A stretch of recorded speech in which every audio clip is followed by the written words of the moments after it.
सब वचन के चलने जो जीसस के दास हम लोगों के लिए लेकर आए हैं।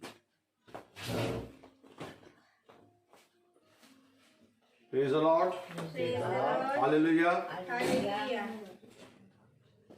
मेरे प्यारे भाई बहनों, आइए हम खुदा के वचन में चलेंगे और हम अपने अपने स्थानों पे खड़े होंगे। Praise the Lord.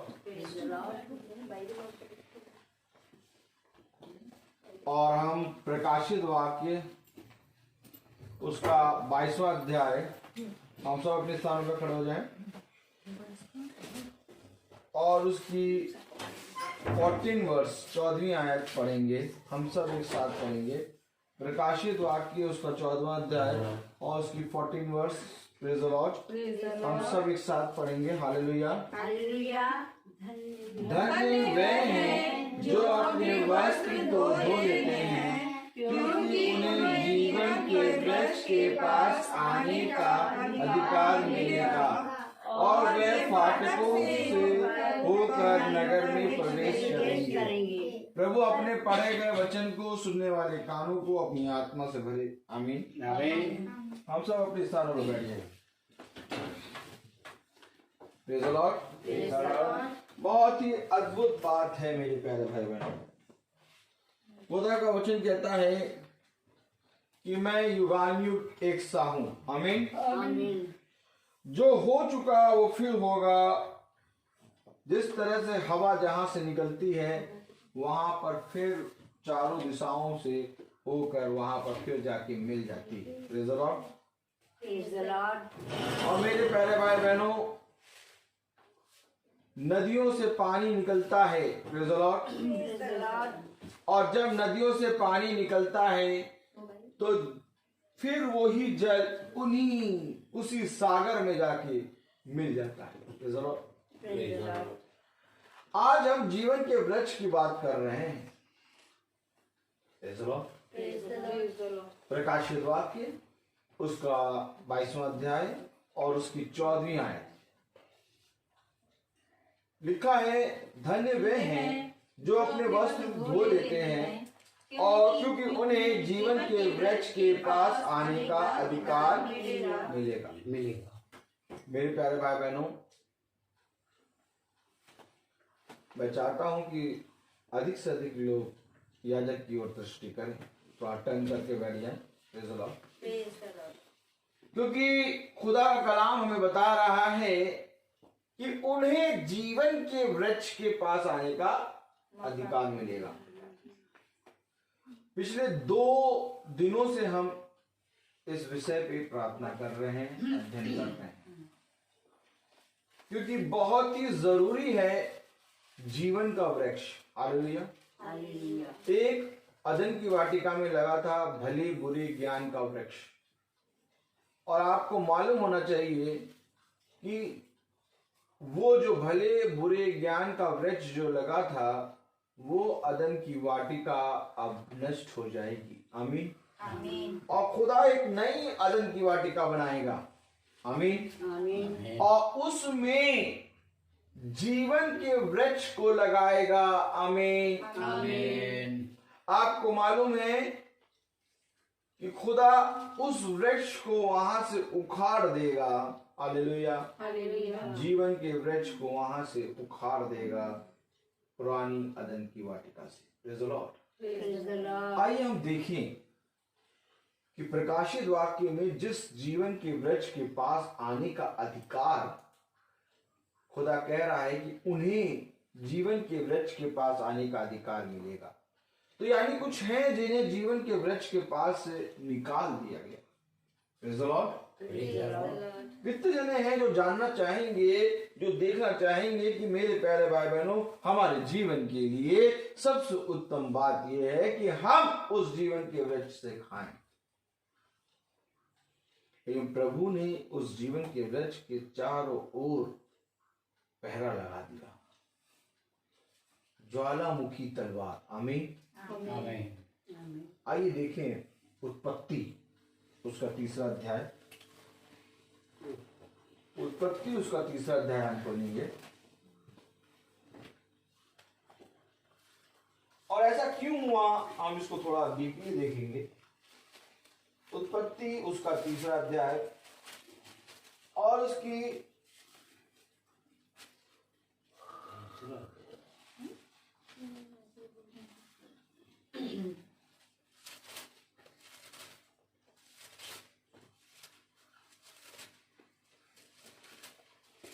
हालेलुया, उत्पत्ति उसका 3रा अध्याय और उसकी हम पढ़ेंगे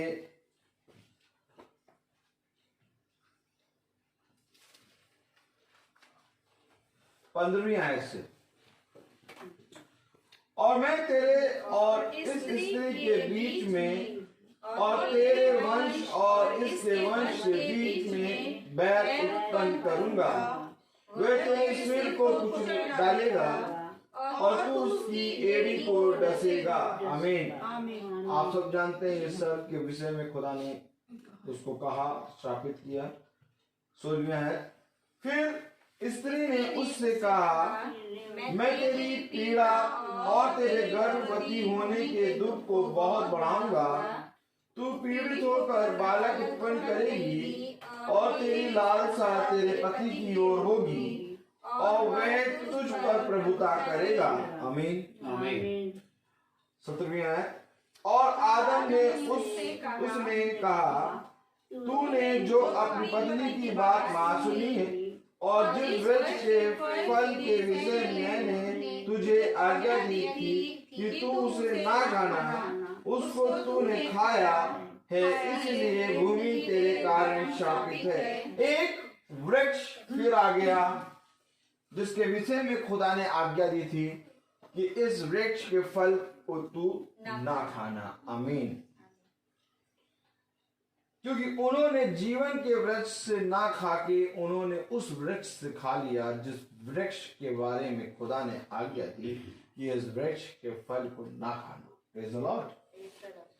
कलाम में लिखा है कि जिस वृक्ष के फल के विषय मैंने तुझे आज्ञा दी थी कि तू उसे ना खाना, उसको तूने खाया है, इसलिए भूमि तेरे कारण शापित है। अब भूमि क्या हो गई?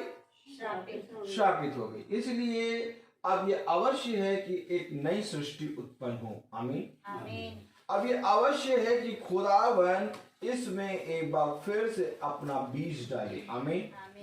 तो मेरे प्यारे भाई बहनों, अब इसको फिर से पवित्र होने के लिए इसको उसी तरह से उत्पन्न होना होगा जैसे वो उत्पन्न हुई थी।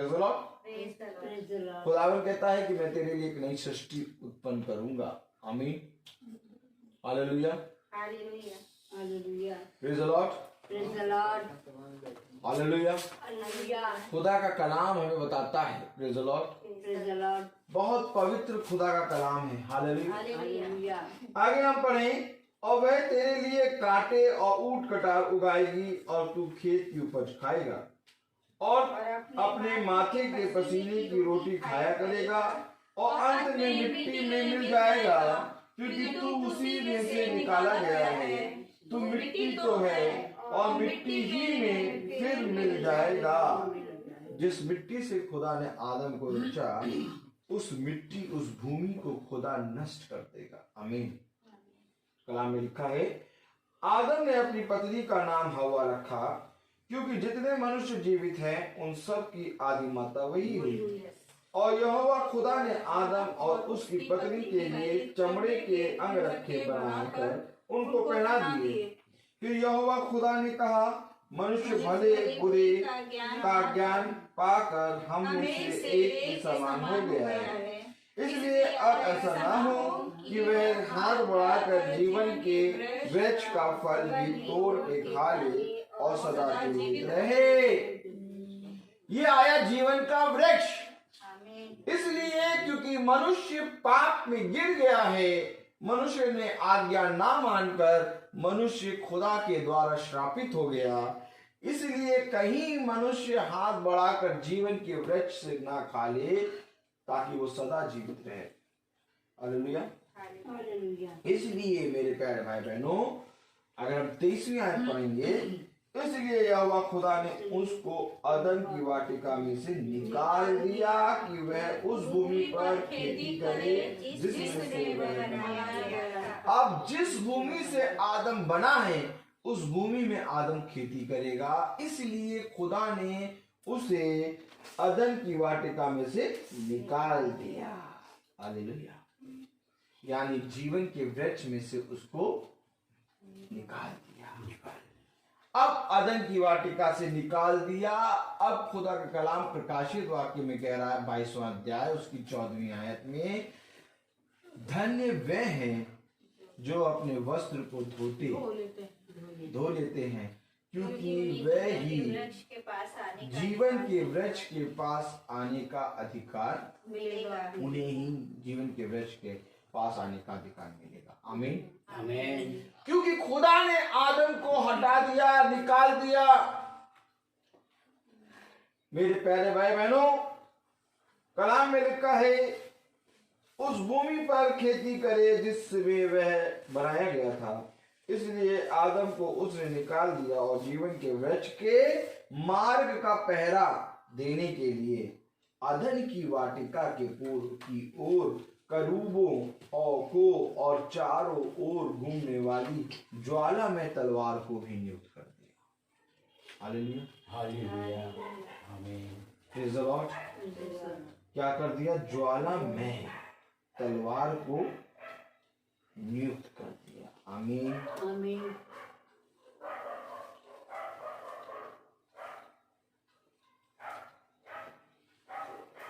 देखिए, वो जो जीवन का वृक्ष है उसके पास चारों ओर क्या है? ज्वाला में तलवार। कलाम में लिखा है मार्ग का पहरा देने के लिए अदन की वाटिका के पूर्व की ओर करूबों को और चारों ओर घूमने वाली ज्वाला में तलवार को भी नियुक्त कर दिया। Praise the Lord. ताकि कहीं कोई हाथ बढ़ाकर जीवन के वृक्ष से खा न ले। अब एक नई सृष्टि उत्पन्न होगी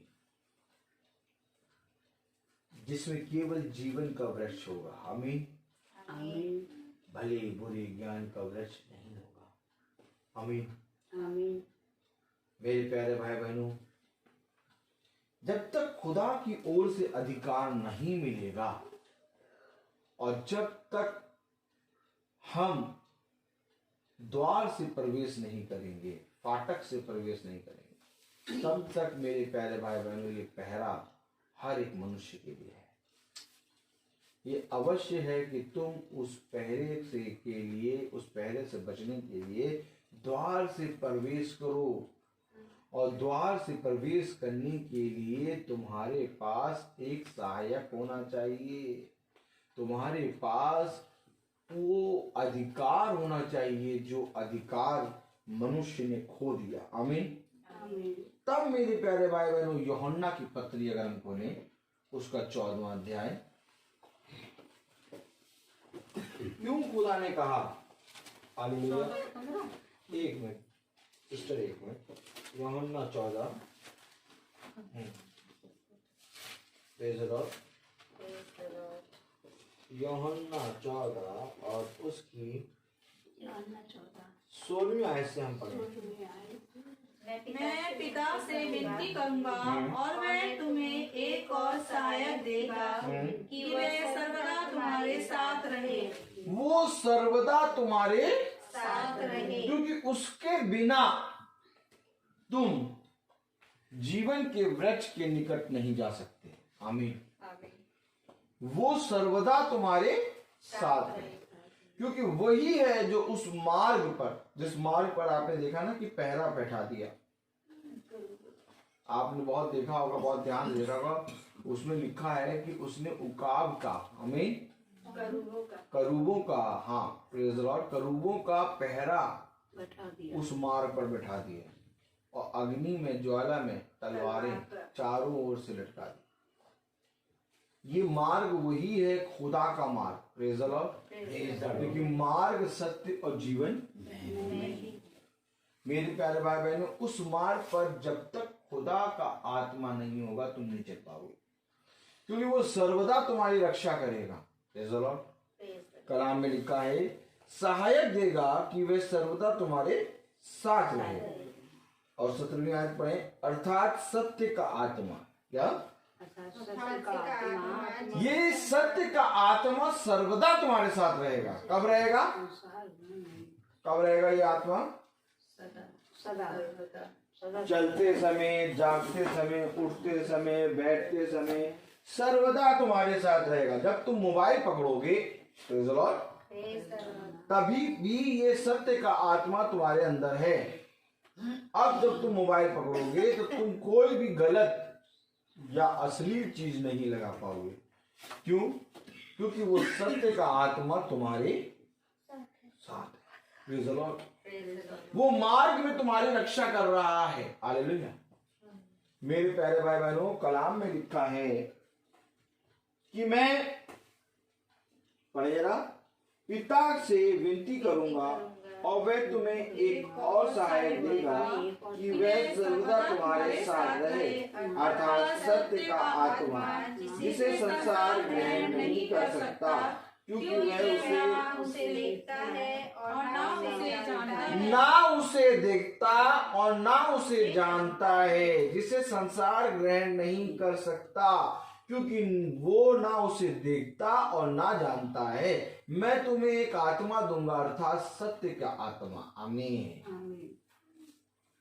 संसार ग्रहण नहीं करेगा क्योंकि ना वो उसको देखता और ना जानता है। लाख वचन का प्रचार कर दो लेकिन तब भी वो उसको देखेगा नहीं, जानेगा नहीं। क्यों? क्योंकि वो उसे नहीं जानता। परंतु वचन आगे क्या बताता है? क्योंकि वह तुम्हारे साथ रहता है और वह तुम में होगा। आमीन। कलाम में लिखा है कि अर्थात सत्य का आत्मा जिसे संसार ग्रहण नहीं कर सकता, क्योंकि वह ना उसे देखता है और ना उसे जानता है। तुम उसे जानते हो क्योंकि वह तुम्हारे साथ रहता है और वह तुम में होगा। तुम उसे जानते हो क्योंकि वह तुम्हारे साथ रहेगा। संसार उसे ना देखता ना जानता है, परंतु तुम उसे जानते हो। किसे? सत्य की आत्मा। क्या है सत्य की आत्मा? प्रभु का वचन। बाइबल अलतार पे रखने के लिए नहीं है। बाइबल अलतार पे रख के चूमने के लिए नहीं है। बाइबल चूम कर तकिया के नीचे लगाने के लिए नहीं है, बल्कि बाइबल सत्य का आत्मा है। वो सर्वदा तुम्हारे साथ रहेगा क्योंकि तुम उसे जानते हो।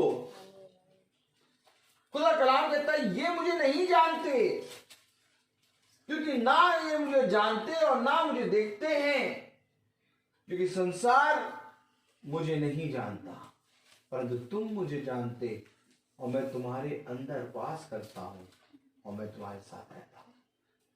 17वीं आयत देखिए क्या कह रही है, पढ़े तो जरा। अर्थात सत्य का आत्मा जिसे संसार ग्रहण नहीं कर सकता, ग्रहण नहीं करेगा, मीटिंग में बैठेगा नहीं, कहेगा नहीं नहीं नहीं नहीं नहीं, नहीं, नहीं मीटिंग बहुत, क्या करेंगे मीटिंग में बैठ, लेकिन धार्मिक बनेगा। क्या बनेगा? धार्मिक बनेगा।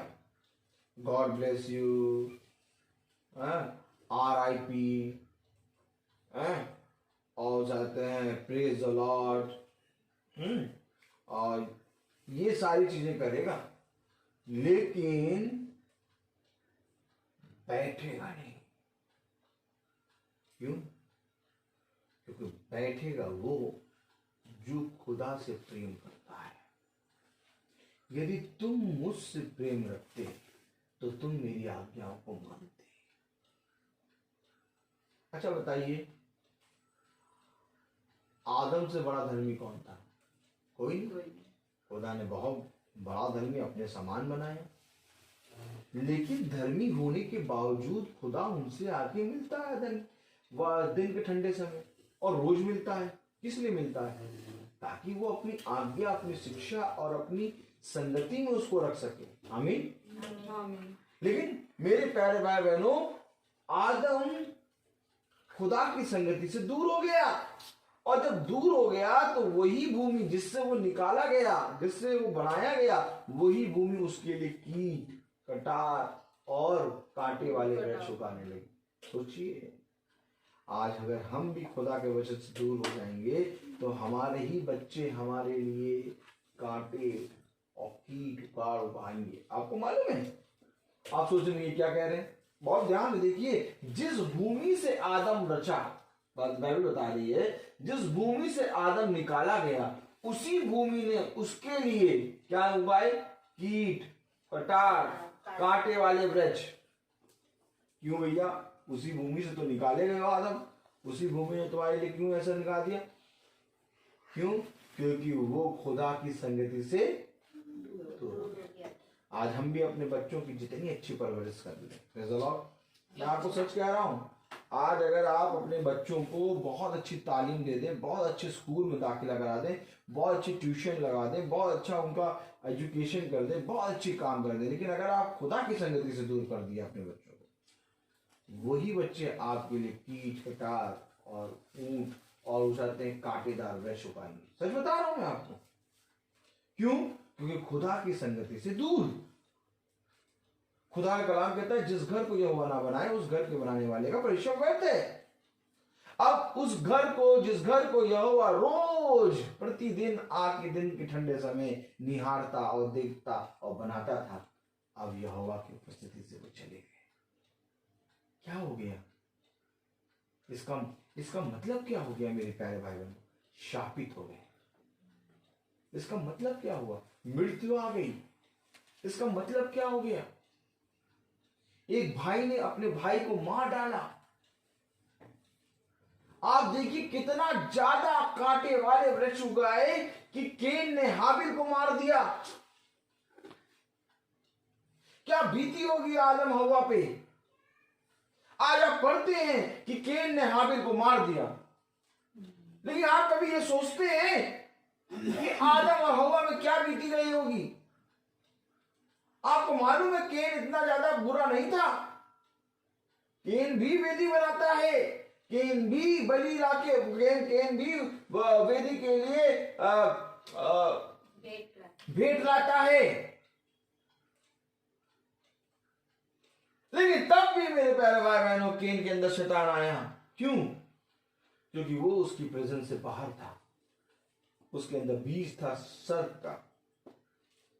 क्यों? क्योंकि खुदा की प्रेजेंस से बाहर जाके हवा ने वो पाप करा जिस पाप को खुदा ने मना करा था। अगर सर्प सर्पनी से मिलता तो पाप ना होता, लेकिन सर्प का बीज एक मनुष्य में गया, ये पाप है। Praise the Lord. अगर तारा चांद की जगह आ जाए और चांद तारे की जगह लग जाए, ये पाप है। क्योंकि खुदा ने जिसको जहां नियुक्त किया वो उसकी नियुक्ति वहीं पर होनी चाहिए। Praise the Lord. अगर पेड़ चलने लगे और जानवर पेड़ की जगह पे खड़े होने लगे, ये पाप है। मैं आपको सच कह रहा हूं। अगर पेड़ चलने लगे और जानवर पेड़ की जगह पे खड़े होने लगे, ये पाप है। क्योंकि खुदा ने पेड़ों को खड़े रहने का और जानवरों को उसमें चरने फिरने, उसको खाने का अधिकार दिया है। खुदा ने जिस रीति से सृष्टि रची, उसी रीति से मेरे प्यारे भाई बहनों हमें चलना है। यही है आज्ञा। आज्ञा क्या है? आज्ञा क्या है? आज्ञा यही है कि मैंने जिस रीति से तुझे बनाया उस रीति से इस पृथ्वी पर रहे। क्योंकि यदि तू अगर हल्का सा भी इस रीति से मेरे इस पृथ्वी पर नहीं रहेगा तो तू मेरी बनाई हुई सृष्टि को नष्ट करेगा। आमीन। आपने देखा कैसे जीवन के वृक्ष से खुदा ने उनको दूर कर दिया, और आज खुदा कह रहा है वे धन्य होंगे जो अपने वस्त्रों को धो लेते हैं, क्योंकि वे ही जीवन के वृक्ष के निकट आने का अधिकार पाएंगे। अधिकार खो दिया, इसलिए खुदा अधिकार दे रहा है। कलाम कह रहा है एक सत्य का आत्मा जो संसार नहीं देखता और ना उसे जानता है, परंतु तुम उसे जानते हो। मैं आज तुमसे पूछता हूं, क्या तुम नहीं जानते कि तुम्हारे खुदा ने अपने लहू को बहाया? मैं आज तुमसे कहता हूं कि इससे पहले कि तुम क्रिसमस ट्री सजाओ, मैं तुमसे आज ये कहता हूं कि इससे पहले कि तुम क्रिसमस का केक काट के खाओ, क्या तुम्हें ये नहीं मालूम कि खुदावन यीशु मसीह जब इस पृथ्वी पर आया, ये उसकी इच्छा नहीं थी? क्या तुम ये नहीं जानते कि यीशु मसीह नहीं चाहता था कि इस पृथ्वी पर देह में आए? ये तुम्हारे ही पाप या हमारे ही पाप खुदा को इस पृथ्वी पर ले आए। मनाते हैं हम बर्थडे, लेकिन मेरे प्यारे भाई बहनों, मनाने से पहले खुदा की इच्छा तो जानो। जिस ट्री को तुम सजाओगे, क्या उस ट्री को सजाने का अधिकार खुदा ने दिया है? अब देखो आज्ञा कैसे तोड़ते हैं हम। आज्ञा देखो कैसे तोड़ते हैं। खुदा ने ट्री में अधिकार दिया कि फल फूल खिले और हम उसको तोड़ के खाएं। ठीक? अब ट्री में अगर तुम बेल लगा दो, घंटी लगा दो, घंटा लगा दो, है, और ये सब लटका दो, तो तुम उसकी आज्ञा के विरोध में हो। कभी आपने ट्री में घंटी लटकते देखा है? सोना ने देखा? कहां देखा बेटा? किस पेड़ में देखा घंटी लटकते? क्रिसमस ट्री में। क्रिसमस ट्री कुछ नहीं होता बेटा। क्रिसमस ट्री नहीं, ट्री तो ट्री है। ट्री का काम क्या होता है बताओ? ट्री के मतलब क्या होता है? ट्री का मतलब, ट्री का मतलब होता है तुम्हें सब्जी देगा, तुम्हें फल देगा, तुम्हारे जीवन को बढ़ाएगा। अब तुम उसकी बनाई हुई उस सब्जियों को, उस फलों की जगह घंटा घंटी टांग दो, तो ये तो खुदा के विरोध में काम है। जिस ट्री से खुदा तुम्हें भोजन दे रहा है, जिस ट्री से खुदा तुम्हें ऑक्सीजन दे रहा है, कार्बन डाइऑक्साइड दे रहा है, जिस ऑक्सीजन दे रहा है, जिस ट्री से तुम्हें खुदा फल दे रहा है, सेब, केले, ये संतरे फल रखे हुए, अगर उसमें तुम घंटी घंटा टांग दो तो आप क्या खाएंगे बताइए? अब आप क्या कर रहे हैं? खुदा की बनाई हुई सृष्टि को बिगाड़ रहे हैं। क्या कर रहे हैं? बिगाड़ा कि नहीं बिगाड़ा? पहले बताओ। आदम ने क्या किया? उसकी आज्ञा नहीं मानी। सर्प ने क्या किया? उसकी बनाई हुई सृष्टि को बिगाड़ा, क्योंकि बीज था आदम के पास। कहो आमीन। आदम को हव्वा से मिलना चाहिए था। आमीन। लेकिन आदम हव्वा से ना मिलके सर्प हव्वा से मिल रहा है। ये गलत कर दिया। आज तुमने भी उसके जन्मदिन को लेके कई ढेर सारे पाप कर डाले।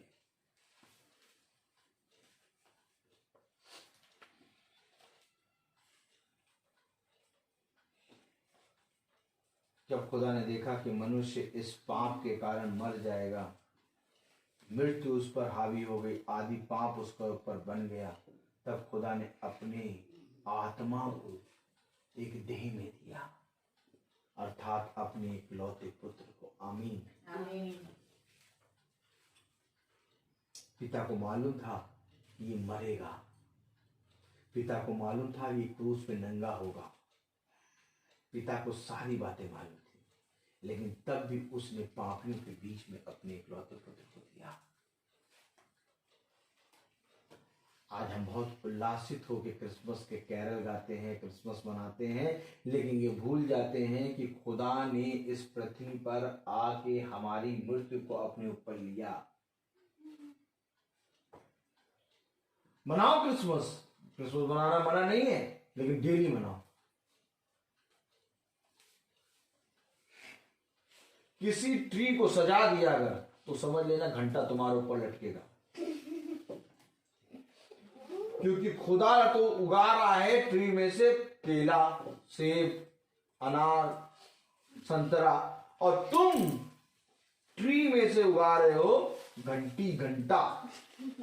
तो तुम्हें भी घंटी घंटा बना देगा बेटा। ले आओ। वचन बता रहा है कि तुम सत्य को जानते हो, संसार सत्य नहीं जानता, ना वो उसे देखता और ना वो उसे जानता है, तभी वो उसकी बनाई हुई सृष्टि के बारे में गलत अफवाह फैलाता है। पेड़ में वो चीजें उगा दे रहा है, मोजे उगा दे रहा है। बताओ, कभी पेड़ में मोजा और टोपी उगती है? नहीं। पहले बताओ, कभी तुमने पेड़ से किसी मनुष्य को निकलते देखा? नहीं। पेड़ पे सेंटा क्लॉज टांग देगा, पेड़ पे मोजा उगा देगा, पेड़ पे टोपी उगा देगा, पेड़ पे गिफ्ट उगा देगा, पेड़ पे घंटी घंटा उगा देगा, सब उगा देगा। पेड़ पे भेड़ उगा देगा, भेड़ भी टांग देगा, ला दे भेड़ भी टांग दो, ऊंट भी टांगो। देखना तो अभी तुम जाओ देखो सारी चीजें टंगी होंगी। अगर पेड़ से ही सारी चीजें पैदा हो गई तो खुदा तो हमारा व्यर्थ रहा। हेलो आप बताइए, अगर आपने एक्टिवा खरीदी, ठीक, अब एक्टिवा में ही यूं करके कार निकल आए, एक्टिवा में ही यूं करके पंखे निकल आए और प्लेन बन जाए, एक्टिवा में ही पानी वाला जहाज बन जाए, एक्टिवा में सारी साइकिल बन जाए, एक्टिवा में ही पूरा घर बन जाए, एक्टिवा में ही सारी चीजें बन जाए, तो फिर आप क्यों सब कुछ खरीदेंगे? खरीदेंगे आप? बस एक्टिवा खरीदेंगे आप। अब खुदा की जरूरत किसको है? पेड़ से निकलने सेंटा क्लॉज, पेड़ से निकलने गिफ्ट, पेड़ से निकलने मोजे, टोपी, कपड़े, ऊन के वस्त्र, पेड़ से निकलने जानवर। अभी देखिएगा आप जाके देखिए, बहुत तेरे लोगों ने, मूर्ख कहेंगे इनको, मूर्ख, बहुत तेरे लोगों ने जानवरों को भी टांग दिया हुआ। ये जानते कौन सा पेड़ है? भले बुरे ज्ञान का वृक्ष, जिसने उस समय खुदा से अलग करा, आज भी वो क्रिसमस ट्री के नाम में हर मनुष्य को खुदा से अलग कर रहा है। सजाओ बेटा, सजाओ और सजाओ और टांग देना, लेकिन टांगने से पहले जब बांध रहे होगे ना धागा, तो सोचना कि खुदा क्या पेड़ से जो मैं बांध रहा हूं वो कभी निकला है? अगर नहीं निकला तो बांधना नहीं, क्योंकि खुदा के विरोध में पाप है ये। कहो आमीन। पढ़े तो जरा 17वीं आयत क्या कह रही है? अर्थात सत्य का आत्मा, अर्थात सत्य का आत्मा जिसे संसार ग्रहण नहीं करता, जिसे संसार ग्रहण नहीं करता, क्योंकि वो उसे न देखता है और न उसे जानता है। न देखता है न जानता है, तभी तो उस पेड़ में से सारी चीजें उगा दिया। ना वो देखता है और ना वो जानता है। अब देखो पेड़ में तारे भी लटका देंगे, मालूम? तारे तारे पूरी सृष्टि बना दी पेड़ में। अब पेड़ के पास खड़े होकर देखो जरा ध्यान से, तो देखो सब कुछ। खुदा ना करे कोई क्रिसमस ट्री नाम से कोई जना अपना घर में पेड़ ले आए, खुदा ना करे। मैं तो दुआ करूं कि खुदा उसको समझ बुद्धि दे कि कहीं ऐसा ना हो कि वो तुझसे दूर होके क्रिसमस ट्री के नाम से एक पेड़ ले आएगा, क्योंकि वो शैतान आएगा। आपको मालूम है, खुदा नहीं आएगा, शैतान। अपने घर से खुदा को भगा रहे हो और शैतान को एंट्री करा रहे हो, पेड़ को लेके आ रहे हो, एक ऐसे पेड़ को जो बुरे और भले ज्ञान का वृक्ष है। देखो वृक्ष की बात चल रही है बाइबल में। बाइबल में क्या बात चल रही है? आपको मालूम, ऊंट कटारे उगाने लगी भूमि, ऊंट कटारे उगा रही है उसी भूमि से, जिस भूमि से आदम निकाला गया, उसी भूमि ने उसके लिए ऊंट कटारे उगाई। तुम्हारे घर में सत्य का वचन है और इसके बावजूद तुम झूठ को पकड़ के ले आओ। वाह भाई वाह। 12,070 आयत क्या कह रहा है? अर्थात सत्य का आत्मा। क्या है सत्य का आत्मा? सत्य का आत्मा आएगा, तुम्हें समझाएगा। Praise the Lord. क्या समझाएगा? बेटा, जो 25 दिसंबर तुम मना रहे हो वो बाइबल में नहीं है,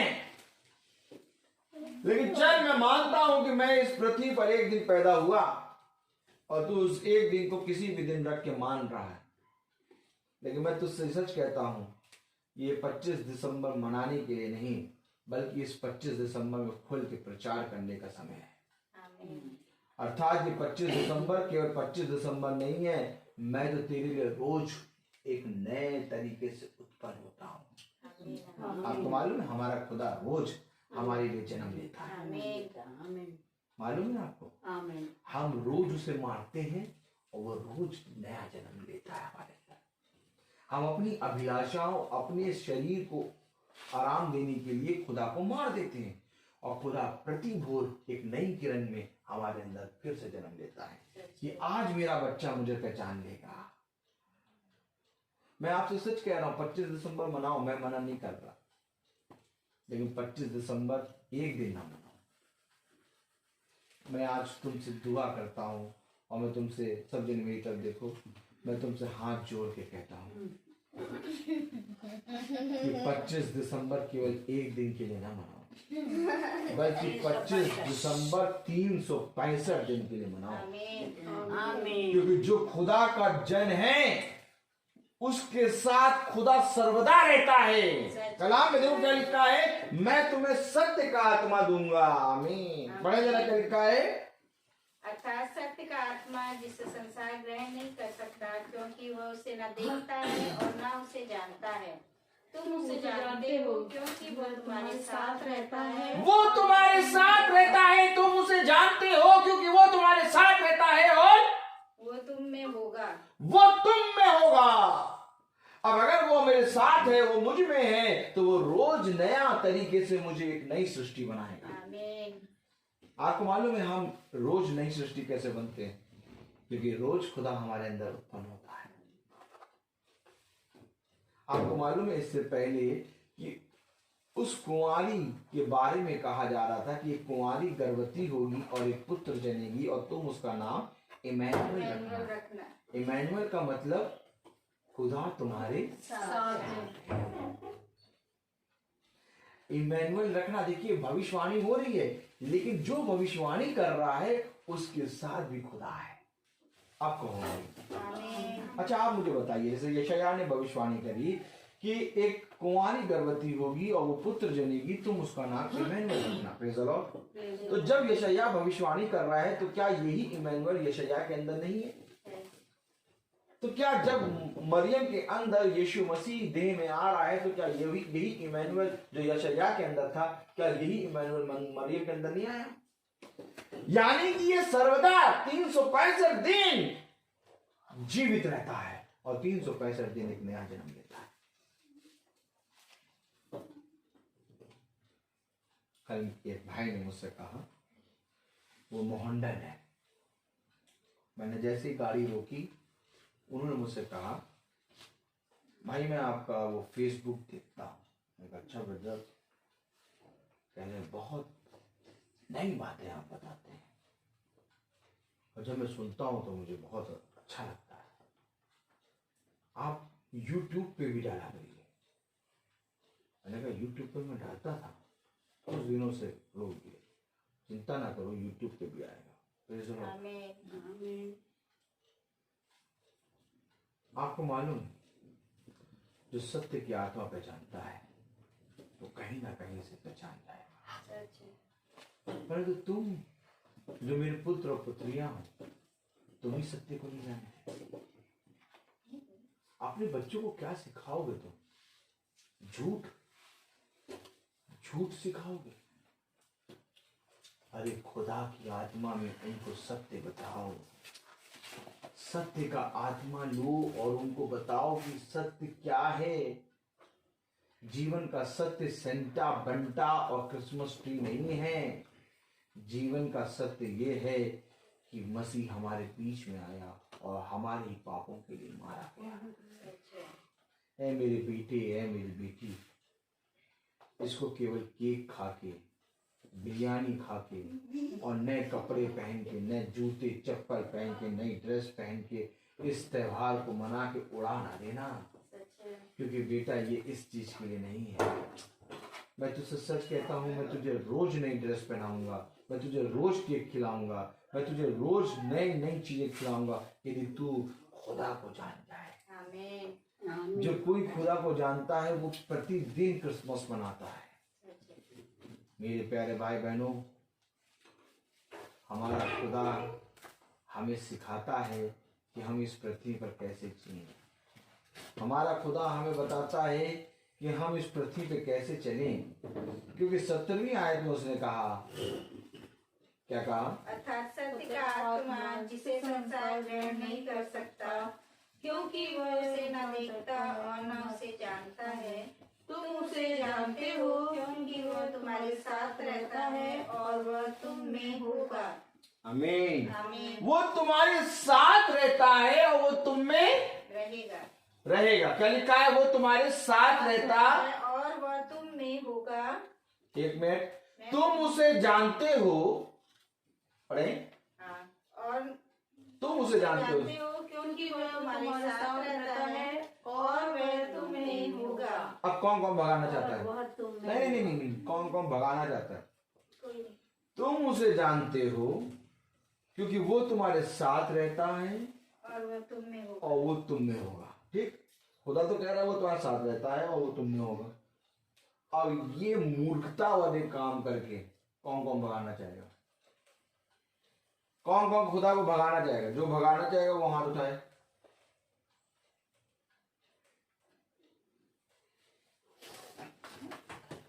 खुदा को भगाना चाहोगी? नहीं, शैतान को भगाने के लिए हाथ खड़ा। अभी तो कहा जा रहा है जो खुदा को भगाना चाहता है वो हाथ उठाए। मैंने सुना शैतान को तुम उसे जानते हो क्योंकि वो तुम्हारे साथ रहता है और वह तुम में होगा। वो तुम में होगा। अगर आज खुदा को अपने साथ बने रहने देना है तो उन कामों को ना करो, निकम्मे कामों को, हठीले कामों को, और अपने बच्चों को ना सिखा दो वो झूठ ना सिखा देना। कहीं बाजार से जाते समय तो कोई ऐसी चीज ना ले आना जो घर में ला के रख दो, तोड़ के मरोड़ के फेंक देना। आमीन, आमीन। Praise the lord. Praise the lord. कलाम क्या कह रहा है? आगे पढ़ें। मैं तुम्हें अनाथ नहीं छोड़ूंगा। मैं तो क्या अनाथ हो जाते हैं क्या वो? सच है। आपको मालूम है अनाथ सच। कितना भारी शब्द है वचन में। अगर तुम मेरा साथ छोड़ दोगे तो अनाथ हो जाओगे, अनाथ हो जाएंगे वे जो ट्री सजा देंगे। मैं आपको सच कह रहा हूं, सच है। खुदा से आदम और हव्वा के कारण मृत्यु आ गई और मृत्यु इस रीति से हावी हो गई, बहुत तेरे अनाथ हो गए। सच है। आज जाओ जाके अनाथ आश्रम में देखो कितने लोग अनाथ हैं। क्योंकि बाइबल में क्यों लिखा अनाथ शब्द? क्योंकि उसकी आज्ञाओं को नहीं माना। सजाओ क्रिसमस ट्री, अनाथ हो गए। तो क्या भैया क्रिसमस में ऐसा मैसेज दे रहे हो दुनिया तो सजा? मैं कह रहा हूं मूर्ख हो, खुदा को नहीं जानते। खुदा की बनाई हुई सृष्टि पे तुम अपने हाथों से क्या करते हो? कलंक लगाते हो। खुदा ने रचा है, जिस तरह से खुदा ने रचा उस तरह से रचो। आमीन, आमीन। मेरे प्यारे भाई बहनों, खुदा कह रहा मैं तुम्हें अनाथ न छोड़ूंगा। ना छोड़। आप बताइए, जब आदम और हव्वा खुदा की उपस्थिति से अलग हो गए, क्या वो अनाथ नहीं हो गए? हो गए। जब जीवन के वृक्ष के पास से उनको हटा दिया गया तो क्या वो अनाथ नहीं हो गए? हो गए। वो अनाथ हो गए, लेकिन तब भी खुदा ने उन्हें नहीं छोड़ा। आमीन। देखिए क्या लिखा है, मैं तुम्हें अनाथ नहीं छोड़ूंगा। मैं तुम्हारे पास आता हूँ और थोड़ी देर रह गई है कि फिर संसार मुझे ना देखेगा, परंतु तुम मुझे देखोगे, इसलिए कि मैं जीवित हूँ, तुम भी जीवित रहोगे। संसार मुझे नहीं देखेगा परंतु तुम मुझे देखोगे, इसलिए कि मैं जीवित हूं और तुम भी जीवित हो। अगर तुम जीवित हो तो तुम मरे हुए वालों का काम नहीं करोगे। संसार मुझे नहीं देखेगा, संसार मुझे ना देखेगा, परंतु तुम मुझे देखोगे, क्योंकि मैं जीवित हूं, इसलिए तुम भी जीवित हो। रहोगे। कौन कौन जीवित रहना चाहता है? कौन कौन जीवित रहना चाहता है? हाथ उठाए। Praise the Lord, hallelujah.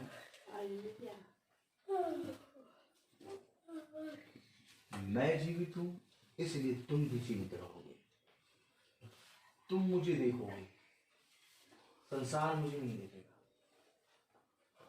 संसार नहीं देख रहा, इसलिए आज बहुत तेरे लोग दुकानों में जा जाके सेंटा की ड्रेस पूछ रहे हैं। सेंटा की ड्रेस है? सेंटा की ड्रेस है? बहुत तेरे लोग दुकानों में जाके पूछ रहे हैं। बहुत तेरे लोग दुकान में जाके पूछे क्रिसमस ट्री है? बहुत महंगा मिला। क्रिसमस ट्री है। Praise the Lord। अभी जलाना है, उसको तोड़ना है। Praise the Lord। हालेलुया। तुम मुझे जानते हो क्योंकि मैं तुम्हारे अंदर जीवित हूँ, इसीलिए तुम भी जीवित रहोगे। आमीन आमीन। देख लीजिए खुदा कैसे बता रहा है, कैसे सिखा रहा है। कहीं भटक के तुम मेरे मार्ग से दूर न चले जाओ। कहीं ऐसा ना हो कि तुम जीवन के व्यर्थ से दूर चले। ऐसे छोटे मोटे काम करके तुम बता दोगे कि तुम मुझे नहीं जानते, और अपने बच्चों को भी सिखाओगे झूठ। क्यों? क्योंकि तुम झूठ की संतान हो। तुम्हारा पिता झूठ है, शैतान है। हालेलुया। Praise the lord. कलाम में क्या लिखा है, देखिए पढ़ें। हालेलुया। मैं तुम्हें अनाथ नहीं छोड़ूंगा, मैं तुम्हारे पास आता हूँ, और थोड़ी देर रह गई है कि फिर संसार मुझे ना देखेगा, परंतु तुम मुझे देखोगे, इसलिए कि मैं जीवित हूँ, तुम भी जीवित रहोगे। उस दिन तुम जानोगे कि मैं अपने पिता में हूँ और तुम मुझ में और मैं तुम में। आमीन। उस दिन तुम जानोगे कि मैं अपने पिता में हूँ, तुम मुझ में और मैं तुम में हूँ। आमीन। Praise the Lord. आगे क्या लिखा है, पढ़ें। उस दिन तुम जानोगे कि मैं अपने पिता में हूँ और तुम मुझ में और मैं तुम में, जिसके पास मेरी आज्ञाएं हैं और वह उन्हें मानता है, वही मुझसे प्रेम रखता है। देखो, जिसके पास मेरी आज्ञाएं हैं और उन्हें मानता है, वही मुझसे प्रेम रखता है। अच्छा, बाइबल किसके किसके पास है? हाथ उठाओ। जिसके पास मेरी आज्ञाएं हैं, पढ़े जरा। जिसके पास मेरी आज्ञाएं हैं और वह उन्हें मानता है। आज्ञाएं होना काफी नहीं है, उसे मानना भी है। कलाम बता रहा है जिसके पास मेरी आज्ञाएं हैं और उसे मानता है, वही मुझसे प्रेम रखता है। यानी आज्ञा यानी कि वचन, और जो उसे मानता वही उससे प्रेम रखता है। अब या तो 200 रुपए की क्रिसमस ट्री तोड़ो, या तो खुदा की आज्ञा तोड़ो। या तो क्रिसमस ट्री से प्रेम रखो, या तो खुदा से प्रेम रखो। कलाम में लिखा है जिसके पास मेरी आज्ञा है वही उसे मानता। क्या लिखा है? जिसके पास मेरी आज्ञाएं हैं और उसे मानता है, वही मुझसे प्रेम रखता है। और जो मुझसे प्रेम रखता है, जिससे मेरा पिता प्रेम रखेगा और मैं उससे प्रेम रखूंगा और अपने आप को उस पर प्रकट करूंगा। उस पर प्रकट करूंगा जो मेरी आज्ञाओं को मानता है और मुझसे प्रेम रखता है। आज्ञा तो सबके पास है, लेकिन क्या कोई मान रहा है? क्या कोई मान रहा है? आज मैसेज को दबा दिया गया है। पता किसने दबाया? सेंटा और क्रिसमस ट्री और केक और वाइन ने और नॉन वेज ने मैसेज को दबा दिया। अब आज के समय में आपको मालूम है क्या है मैसेज? क्या है? बाहर जाके क्रिसमस मनाओ, गोवा में बहुत बढ़िया मिलता है। आज मैसेज क्या मालूम? फर्स्ट सेकंड थर्ड आएंगे क्रिसमस ट्री कॉम्पिटिशन। आज मैसेज क्या मालूम? सेंटा की ड्रेस पहन के बच्चों को टॉफी देने वाला एक बाबा। यीशु मसीह को कैसे कैसे मतलब यीशु मसीह का मैसेज जो है, जो सच में खुदा है, उसको कैसे शैतान ने एक चीज से नहीं दबाया, एक चीज से नहीं दबाया, कई चीजों से दबा दिया। किसी के अंदर पीने की आत्मा दे दी, तो वो सोच रहा है 25 दिसंबर वह पीना ही पीना है। किसी के अंदर नॉनवेज की आत्मा दे दी, अब वो 25 दिसंबर नॉनवेज ही नॉनवेज खाएगा। किसी के अंदर केक की आत्मा दे दी, अब वो केक ही केक खाएगा। किसी के अंदर सेंटा क्लॉज की आत्मा दे दी, अब उन्होंने अपने बच्चों को सेंटा क्लॉज की ड्रेस पहना के घुमाना शुरू कर दिया। अब किसी के अंदर क्रिसमस ट्री की आत्मा दे दी, तो क्यों इनको कोई क्रिसमस ट्री ले आके सजा रहे हैं। आत्माएं हैं ये, परखो आत्माओं को, हर एक आत्मा की प्रतीति ना करो, ये देखो कि कौन खुदा की ओर से है और कौन शैतान की ओर से। आमीन। दिखा दो बेटा मुझे क्रिसमस ट्री बाइबल में। जिस दिन दिखा दोगे उस दिन तुमसे बड़ा क्रिसमस ट्री मनाऊंगा। दिखा दो सेंटा क्लॉज मुझे बाइबल में। जिस दिन दिखा दोगे ना उस दिन खुद ही पहन के घूमूंगा। लेकिन अगर नहीं दिखाए तो बेटा छोड़ना पड़ेगा तुमको। बाइबल में जीवन का वृक्ष है। जीवन का वृक्ष है। जीवन का वृक्ष यानी खुदा का आज्ञा मानना, उससे प्रेम रखना। आज हम ये मैसेज जो हम लोग कर रहे हैं, हमारे बच्चे सुन रहे हैं। आपको मालूम है बहुत बड़ी बात है। तो हमारे सामने जब हम लोग छोटे थे कोई ये मैसेज को बोलता नहीं था। हमारे नॉलेज में यही था, सेंटा बंटा और क्रिसमस ट्री, यही था क्रिसमस। लेकिन क्या ही सच्ची बात है, क्या ही खुदा को धन्यवाद दो कि आज खुदा के दूत ने हमें ये बताया और हम लोग सब इस मैसेज को सुन रहे हैं।